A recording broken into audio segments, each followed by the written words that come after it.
Ya, karena gini, karena mereka mengharapkan instan. Jadi Sintayong ini bukan penyihir, bisa langsung magic langsung menang. Ini ada prosesnya. Ini bukan seperti melempar pembinaan ataupun oke, kamu sudah saya bayar, saya percayakan menjadi pelatih timnas, kamu harus menang besok. Tidak seperti itu. Kalau kita lihat building club juga seperti itu. Mas Hamdan, tidak mengharapkan yang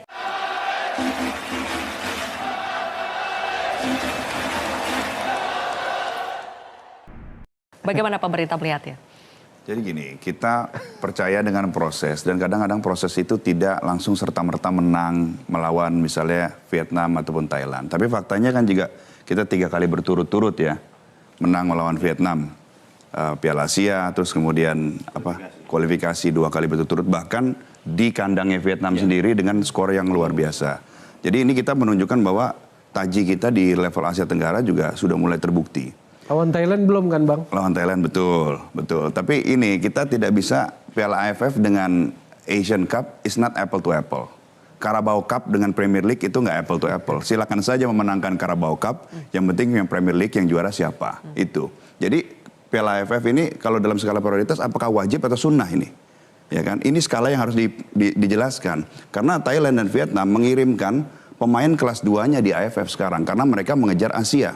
Dan apa yang dilakukan Sintayong ketika saya tanya, mengapa Anda memerlukan naturalisasi? Karena saya ingin berprestasi di level Asia. Jadi skala prioritasnya sudah jelas di situ. Itulah target yang diinginkan oleh Coach Sintayong bersama dengan PSSI. Oke, berkali-kali. Saya nanya ya, prestasi itu apa sih menurutnya? Prestasi itu menang pertandingan atau juara? Prestasi itu peningkatan 40 poin itu prestasi. Masuk AFC senior setelah berapa tahun absen itu prestasi. U23 prestasinya kita melawan Guinea ya. Tanah kelahirannya Paul Pogba itu juga prestasi sampai hari ini. Ya kalau gitu kita nggak juara-juara lah. Ya, karena mereka mengharapkan instan. Jadi Sintayong ini bukan penyihir, bisa langsung magic langsung menang. Ini ada prosesnya. Ini bukan seperti melempar pembinaan ataupun oke, kamu sudah saya bayar, saya percayakan menjadi pelatih timnas, kamu harus menang besok. Tidak seperti itu. Kalau kita lihat building club juga seperti itu. Mas Hamdan, tidak mengharapkan yang instan, tapi pemain naturalisasi dianggap adalah cara yang instan. Gimana itu? Jadi begini, di dunia sepak bola saat ini ada namanya konsep utilization of diaspora player.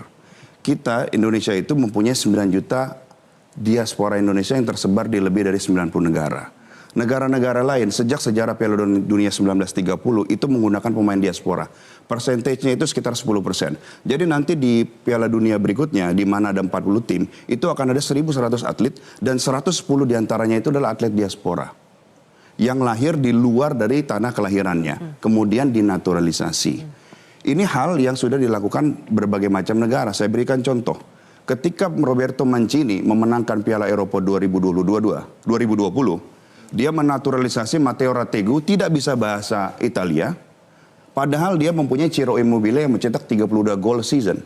Apakah karena Inter Milan ataupun AC Milan ataupun Juventus tidak punya pembinaan yang baik? Bukan, tapi dia memanfaatkan potensi diaspora yang ada. Nah, potensi diaspora kita itu tersebar di lebih dari 90 negara. Nah, sekarang pertanyaannya adalah bukan emosi naturalisasi, tapi equanimity. Titik tengahnya di mana? Titik equilibriumnya di mana? Bagaimana kita memanfaatkan the best of both worlds? Talenta yang ada di dalam negeri kita dari Sabang sampai Merauke, lalu kita kombinasikan dengan talenta diaspora kita. Ya. Jadi maksudnya tidak perlu didikotomikan tidak gitu perlu ya? didikotomikan, tapi ini adalah sinergi. Sekarang saya berikan contoh Spanyol. Spanyol menang Piala Dunia 2010, betul? Ya kan? Pelatihnya Vicente del Bosco. Ngapain dia naturalisasi Diego Costa? Apakah gara-gara La Masia tidak bisa memproduksi striker lagi? Apakah gara-gara La Factoria-nya Real Madrid tidak memproduksi striker lagi? Tapi ada kebutuhan tim. Diego Costa belum, di 2010 belum Bang? Enggak, dia untuk 2014. Kan dia 2010 dia menang. 2010 nggak ada Diego Costa. Sekarang pertanyaan gini, 2010 dia menang Piala Dunia. Lalu 2012 dia bilang saya akan naturalisasi Diego Costa. Boleh nggak kita pertajam secara sepak bola? Boleh, silakan. Prestasi tim nasional kita sekarang di bawah Sintayong ada faktor naturalisasi nggak? Saya pikir kalau kita hanya mengatakan karena faktor naturalisasi, itu adalah salah satu bagian. Kita juga artinya ada kan, bukan hanya kan? Iya. Kita firm, bukan ada. Ada, salah satu. kita ambil gambaran perjalanannya. Waktu AFF, waktu kalah sama Pak Hang Seo-nya Vietnam, itu ada strikernya kan Irfan Jaya, Kus Hedia, siapa lagi Dedik Setiawan yang sekarang hilang semua tuh kan. Itu kan nggak dapat apa-apa tuh. Bahkan ketika naturalisasi sudah muncul pun kalah 1-5 di Basra sama Irak kan. 1-1 sama Filipina di Manila kan November kemarin 2023. Ketika naturalisasi sudah dikasih pun tidak serta-merta. Oke. Sekarang berikutnya menang di Piala Asia lawan siapa? Vietnam 1-0. Penalti kan? Asnawi.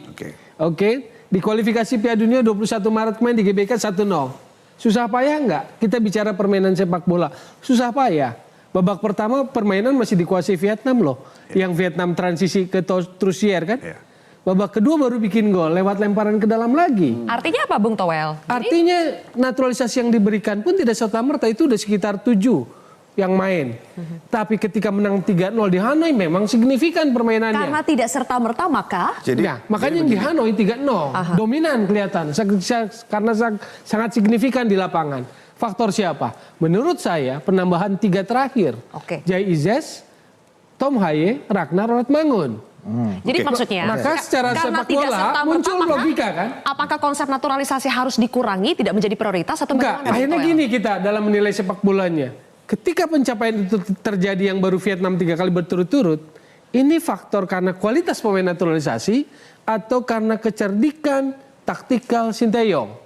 Kalau karena kecerdikan taktikal Sinteyong, kenapa nggak dari kemarin-kemarin pertanyaannya? Oke, saya jelaskan. Tapi baru muncul di Hanoi sangat dominan. Saya jelaskan logika sepak bola. Yang pertama begini, ini namanya kita harus melihat jangan hanya game to game, tapi result oriented ya. Sekarang kita di posisi sebentar lagi lolos ya.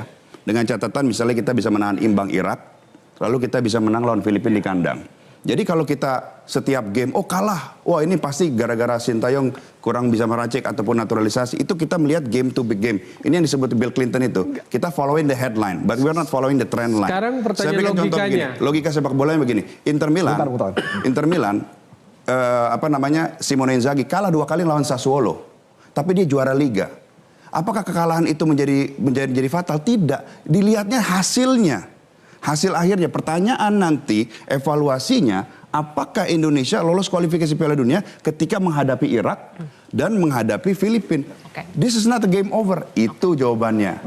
Itu jangan dilihat game to game. Karena game to game itu yang namanya sepak bola itu ada ups and down-nya. Dan saya berikan contoh begini ya.